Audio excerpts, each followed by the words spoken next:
وقال الذي آمن يا قوم اتبعون أهدكم سبيل الرشاد يا قوم إنما هذه الحياة الدنيا متاع وإن الآخرة هي دار القرار من عمل سيئة فلا يجزى إلا مثلها ومن عمل صالحا من ذكر أو أنثى وهو مؤمن فأولئك يدخلون الجنة يرزقون فيها بغير حساب ويا قوم ما لي أدعوكم إلى النجاة وتدعونني إلى النار تدعونني لأكفر بالله وأشرك به ما ليس لي به علم وأنا أدعوكم إلى العزيز الغفار لا جرم أن ما تدعونني إليه ليس له دعوة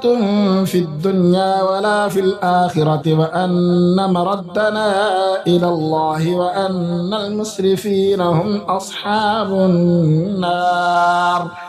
فستذكرون ما أقول لكم وأفوض أمري إلى الله إن الله بصير بالعباد فوقاه الله سيئات ما مكروا وحاق بآل فرعون سوء العذاب النار يعرضون عليها غدوا وعشيا ويوم تقوم الساعة أدخلوا آل فرعون أشد العذاب وإذ يتحاجون في النار فيقول الضعفاء للذين استكبروا إنا كنا لكم تبعا فهل أنتم مغنون عنا نصيبا من النار قال الذين استكبروا إنا كل فيها إن الله قد حكم بين العباد